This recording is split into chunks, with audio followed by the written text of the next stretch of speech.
We appreciate Mike J. Schaefer for joining us as always. Schaefer, what's going on, man? Oh, not much. How we doing? Schaefer, what's going on, my guy? It's been a minute, Andrew. It has. How are you feeling about the Justin Fields revolution? This always happens, like for 6 games. You'll get 6 good weeks out of Justin Fields, and that's about it. But let's also not skip past that. The Bears beat 2 bad teams. Very bad.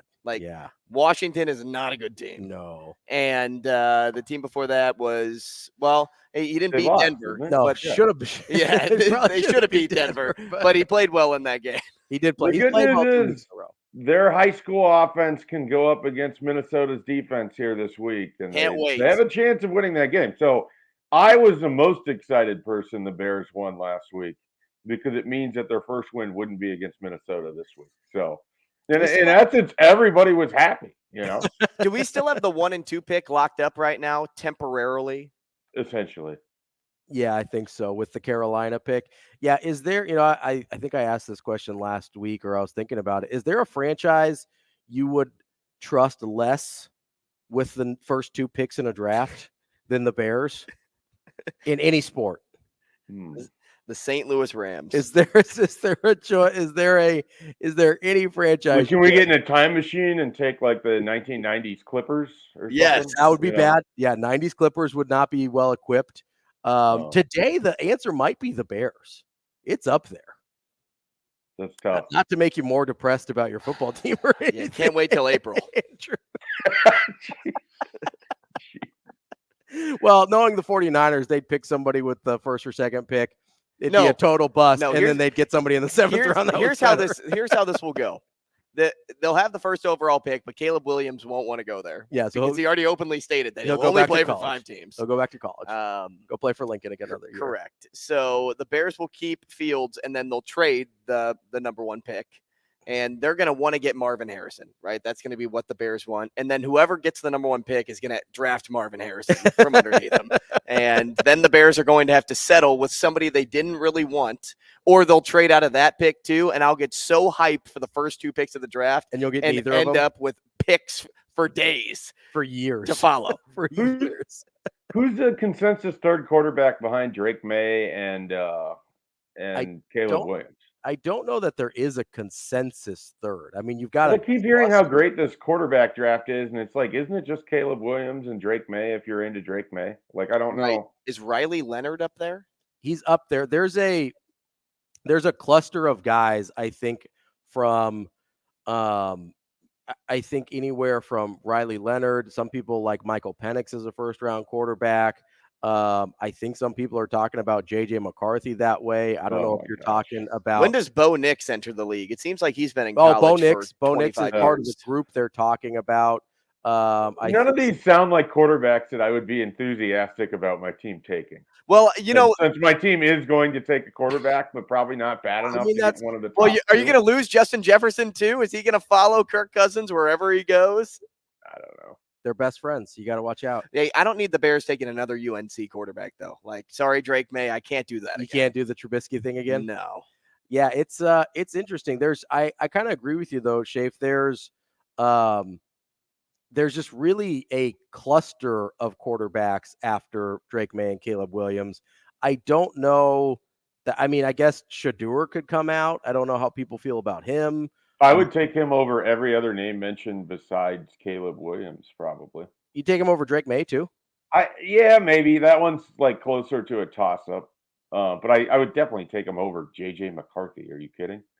Like that's I'm not insinuating that either of you like J.J. McCarthy, but he's like one of those names you see in a first-round mock, and you're just like, I don't think so. I don't want anything to do with it. I think Quinn Ewers is in this draft. I think some people are high. Obviously, there's a talent level there. I don't know how people – I think some people are talking about him as a first-round pick, though, as well.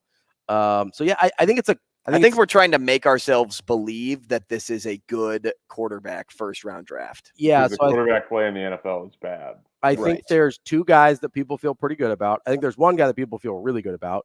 I think there's another guy people feel pretty good about. And then there's a group of guys – and that second group, which is probably mostly second and third round guys, if we're being realistic in any other position, they're all going to get talked. People are going to talk themselves into taking half of those guys in the first round. But I don't know that you look at this group after the top 2 and say, hey, I think it's maybe a deep quarterback class. I don't know how good of a quarterback class it is, if that makes sense. Okay. All right. Well, that's exciting. I can look forward to Christian Ponder 2.0. Listen, I remember sitting there. Oh goodness, so I was pick. So Schaefer, I was covering the draft for covering is a loose term for Bleacher Report at the time. And I'm watching this thing happen. And keep in mind, I watch a lot of Florida State football, and it shocked me that somebody was like, yeah, Christian Ponder, first round. That makes sense. Yep. Yeah, well, here's the thing, and I don't know that it makes it come across any better. Who they really wanted was Jake Locker. So, yeah, that's worse, probably. I mean, yeah. Well, because there was the run on quarterbacks in that class, and it was Jake Locker as Christian Ponder. I'm trying to remember. Blaine Gabbert, Cam Newton, and then Blaine the Gabbert. 5th one taken was Colin Kaepernick in the second round. Yeah, so Gabbert slid right to 7th, I think. 7. Okay, yeah, I couldn't remember how far he slid, but yeah, so that was another one of those. Hey, we've got a great quarterback class, and where exactly did that get anyone? So it's always, I feel like we do this a lot with quarterbacks. It's like, oh, it's a great class or it's a terrible class. Well, guess what? None of us know anything about quarterback play in terms of what it's actually going to look like. We tend to guess wrong. Yeah, I mean, everybody does. I mean, look, Anthony Rizek still doesn't have an offer, but here we go again. Got to get it in where I can fit it in, right? Schaefer, if you want to write that down, that's the second time on the bingo card. So just write that down. To be fair, somebody else, Dan brought it up the first time. So. Yeah, but you also, stirred that pot. Like it may have been the chicken broth to the soup, but you brought every other ingredient. That might be fair. Schaefer, let's start with Nebraska and Illinois. Looking back last week, it's been there's been kind of a wide range, at least from the people I've talked to, of opinions about that game. Some people, I don't want to say they're angry about it, but they're kind of frustrated about how it looked. And then I'm kind of in the camp of, hey, you can't complain about road wins in conference. Those all count as much as anything. So I guess, where did you land as you kind of process that game and you talk to people? Was it more kind of frustrated about how ugly it was, or just kind of happy to get a road win in conference? I think at least in the conversations I've had, I think it's been a lot of both. I mean, I think people would have liked Nebraska to just take control of the game the opponent's just giving you, and put somebody away. I think a lot of it was that, right? Like, that result was still pretty much in doubt until the end of the game. And Nebraska was in control of that game pretty much from the 4th down stop on. And yet it never felt like they got to just put an opponent away. And one of the hallmarks of kind of this Scott Frost era was that they didn't put opponents away. I mean, and so I think this fan base would like nothing more than to just see Nebraska show up, play clean, put a team away when you have that opportunity. But that's not who they are. I mean, I think that gets into the second part of this. Most of the fans that I am at least engaging with are more than happy to tell you that this is a deeply flawed team. Mm-hmm. So with that being the case, you can't really be that upset about getting a win on the road against a team that, you think you're better than. And I think Nebraska, I thought coming into the game, the wrong team was favored.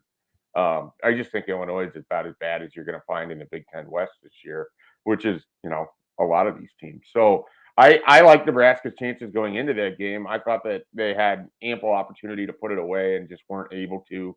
So I think some of the annoyances from that.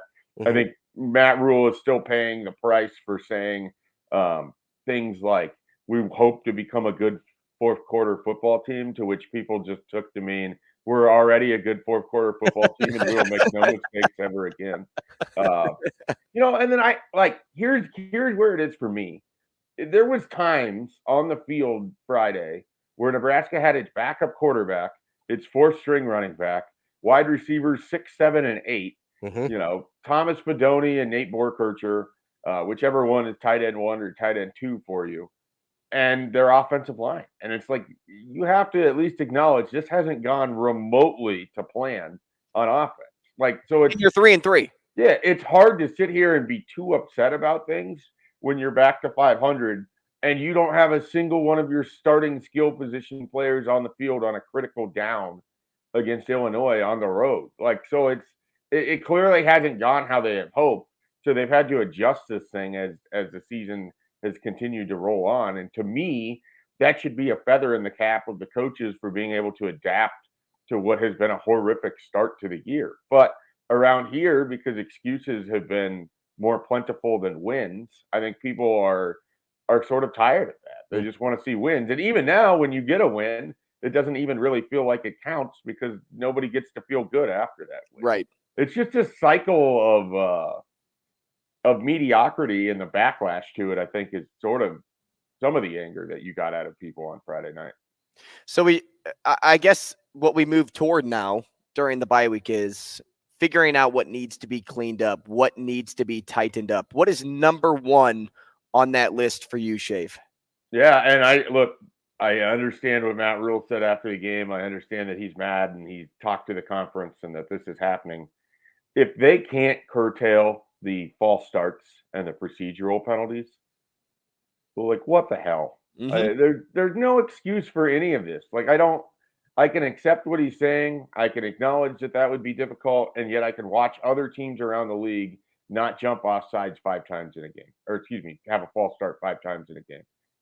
Get lined up, like, so it's the fact that we're in game 7 of this season and we are still seeing a Nebraska team struggle to line up and get a snap off without a pre-snap penalty or just having guys lined up correctly. Like, that's a little bit frustrating. And to me, there's no element of excuse for it. Like, that's something you can control. You can't control that you have to play your number 7 wide receiver, your number 4 running back, or whatever it is, number 5 running back in some cases. You can't necessarily control that. You can control your ability to line up and play football as you're instructed to do. And I just think too many of their mistakes on offense are sometimes self-inflicted, that if you clean some of that up, this team is hardly capable of getting you 325 yards on a normal night. Don't make them try to get you an additional 5 yards every third play. Like, that's not a recipe for success. So to me, that's something they can absolutely control and should be getting better at. And it doesn't feel like they are at this point. Schaefer, so if it's the head coach during this bye week, you're focusing way more on cleaning things up versus maybe trying to get Heinrich Haarberg more comfortable. I mean, maybe you can do both. I guess my question is, how much do you think can reasonably be accomplished in the bye week, whether it's even just trying to clean those things up, which I assume they've been working on since fall camp? I guess just what's a reasonable expectation of change and adjustment in a single week? I don't tend to look at the bye week as an opportunity to really revolutionize what you're doing. And maybe that's the wrong way to look at it. But to me, and especially in college, the bye week is an opportunity to sort of like reset where you're at mentally, give yourself a little bit of a break and get prepared for the final 6 weeks of the season. Physically, give yourself somewhat of a break. But I mean, I tend to believe that 6 weeks into the season, you sort of are the version that you're going to be, at least from a schematic standpoint. I don't know that there's anything that's going to occur in a 2-week stretch that's going to allow Heinrich Haarberg to come out and start playing the position in a way that is just going to get everybody on board with it. Like, I think there's going to be an element of his game that sort of feels like it's somehow both at its best and worst when he has to freestyle a play. And there's times where Friday was tough because I think the conditions played into it. But there was times on Friday where he had to work through progressions and he made the right read, and so it's not, we're seeing competent quarterback play from him at times. But it's also hard because there's no margin for error. There's no one else that he can really rely on. So I guess I don't know what I would expect to change in those 2 weeks.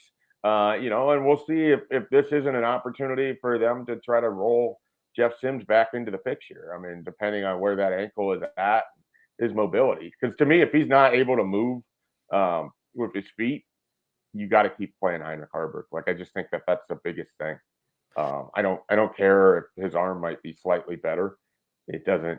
This offense lives and dies on the quarterback run game, and it will for the next 6 weeks. So you're going to need both of those guys at some point.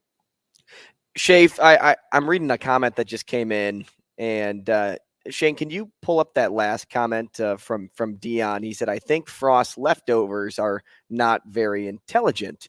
And like, I don't want to like strike at that much in regards to incompetency, but maybe we twist the question this way. Can the ugliness also be attributed that it isn't fully like Matt Rhule's team that he created from scratch? Or, once he does get all the bodies that he recruited in the room, do you think all that stuff will kind of figure itself out? Or is that something you just have to work through in college football? I think it's something that you just end up working through. I mean, some of it stems from like if you look at the people that are in the positions that they're in, like those names I all rattled off. That was the fifth college football game for Heinrich Harburg. That was the first real snaps for Emmett Johnson in a meaningful situation. Same for Jaden Dawson, Malachi Coleman, Alex Bullocks. It's like his sixth, so there's a lot of inexperience there. And yet, some of where these mistakes are coming from are from some of your offensive linemen that have been, in plenty of college games, have been around the block. So some of it is inexperience, some of it is lackadaisical. I think it all kind of works together. I think that they are uh, at a bit of a talent deficit on offense, and so to me, that's what makes those penalties even more frustrating. You have less of a margin that you can just give away yards in other teams. So you have to be better in the margins, if you will. Nebraska needs to win the penalties battle more often than not because they don't have the offense that can just get those yards back easily. Like they have more to gain by playing clean football than a team with a more competent offense. So all that to say, like there's a lot that works into this. I don't know that it's just a competency thing, but a lot of it to me is just a combination of inexperience, talent, maybe some lackadaisicalness on the fundamentals of what you're supposed to do. And a lot of it is they're a transition program. They're playing like a transition program. This isn't what I expect Nebraska football to look like in 2024 or 2025, but it's what it looks like when you're just trying to get to 6 wins on a schedule where it's right there in front of you and you're doing everything you can just to have more points than the other team. And I can accept that being ugly and I can accept that not being what the program's going to look like, but they still have to get better in the things that they could do. Schaefer, wanted to ask you about what the recruiting looks like during this bye week. I assume that's where a lot of the emphasis will be in terms of what they're trying to accomplish, along with what they're trying to get done with their own team. What does the recruiting schedule look like for some of these guys? And I guess are you expecting any kind of visits or anything like that on the horizon? Yeah, I think the interesting thing, and I'll be 100% honest, it's not like I have the schedule of what they're going to do in front of me. So this is some slightly educated hypothesis as to what might happen this week. Sure. But the single thing that I'm going to be most focused on is are we going to see them pop up with new targets, or is a lot of this week getting out, seeing some of your commits, making sure those guys still feel good about things, getting down to Miami where Ja'Cory Barney has a visit to Arizona in November, and he's been going to the University of Miami off and on for visits. I mean, is it as simple as just getting down there and making sure a kid that's going to be an early enrollee is locked in with you because you need Ja'Cory Barney in January in order to help your offense move forward? Is it getting down to Lancaster and visiting Kawan Lacey, where, oh, by the way, Lane Kiffin on his bye week just happened to stop by the school on Monday? So some of it to me is making sure that you're re-recruiting Carter Nelson. Are we going to see him on the sidelines at USC, Notre Dame? There seems to be some belief that that's a possibility. So some of this week to me is making sure your house is in order, more so than maybe trying to find some new players on the horizon. Now you can do two things at once. You can get to these spots when we're talking about going to Miami and Dallas.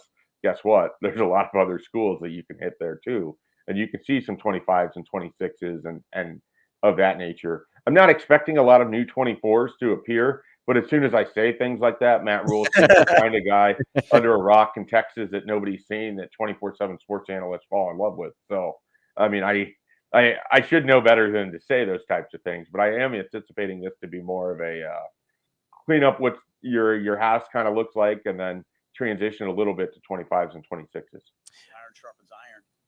Schaefer, I'm curious with the 2024 class sitting where it's at 26 commits.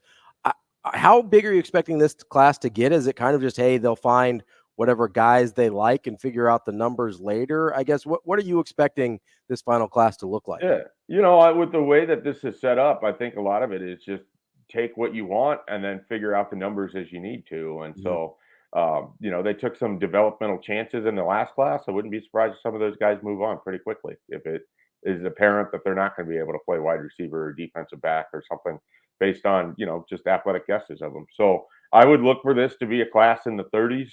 I think there's still a few more high school guys they want. And then, of course, they're going to have to get involved in the transfer portal too. And we're just kind of in that age where, that 25 number just means nothing anymore. So they'll take what they want and they'll try to shoehorn it into the roster as they need to. You can extend out scholarships with NIL easier than ever now. Mhm. And we've seen them do that already. That's Mike J. Schaefer from Husker 24/7 Sports. Schaefer, we appreciate it as always. We'll catch you again next week. Thanks, Schaefer. All right, guys. Have a good one. Good hearing from you. Try and stay busy out there, Schaefer. I know it's Try and stay busy. That guy, that time of year. I don't think he has to try. Well, He just stays. He does stay busy. He's a grinder, as they call him, getting all that recruiting buzz for you. We appreciate Schaefer as always. All right, coming up next here on Hurrdat Sports Radio, we've got half hour left on the show. I'm sure we'll get into something. That's Andrew Rogers. I'm Ravi Lula. Or more coming up next.